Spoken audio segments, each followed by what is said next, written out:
अश्विनी भिडे यांची सीएम कार्यालयामध्ये प्रधान सचिव म्हणून नियुक्ती झालेली आहे। अतिशय महत्त्वाची बातमी आपण पाहतोय। अश्विनी भिडे यांची सीएम कार्यालय प्रधान सचिव म्हणून नियुक्ती करण्यात आलेली आहे। आयएएस अधिकारी आहेत अश्विनी भिडे आणि मेट्रोच्या कामासाठी त्या ओळखल्या जातात।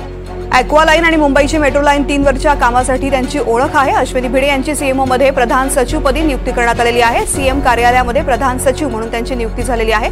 सागर कुलकर्णी माझे सहकारी आपल्याला या संदर्भातली माहिती देत आहेत। सागर, अश्विनी भिडे हे आयएएस ऑफिसर्स आहेत आणि प्रधान सचिव म्हणून त्यांची नियुक्ती आता मुख्यमंत्री कार्यालयात करण्यात आलेली आहे। मुंबईमध्ये जे महत्त्वाचे इन्फ्राचे जे प्रोजेक्ट झाले, विशेषतः मेट्रोचं ज्या जलद गतीने काम झालं, त्याला राजकीय विरोध करण्यात आला होता, तरी सुद्धा ते काम वेळेत प्रकल्पात पूर्ण करणं, त्याच्या सगळ्या अडचणी दूर करण्यामध्ये एक फार मोठा रोल अश्विनी भिडे यांचा होता। तसंच मुंबईमध्ये इतर महत्वाच्या एमएमआरडीए मध्ये सुद्धा अश्विनी भिडे या कार्यरत होत्या। कुशल प्रशासक आणि रिझल्ट ओरिएंटेड व्यक्ती म्हणून अश्विनी भिडे यांची ओळख आहे। यामुळे देवेंद्र फडणवीस यांनी ही नियुक्ती केल्याचं म्हटलं जातं। पण फडणवीस यांनी भिडे यांच्यावर विश्वास दाखवताना आता सीएमओ कार्यालयातली एक महत्वाची जबाबदारी दिली आहे।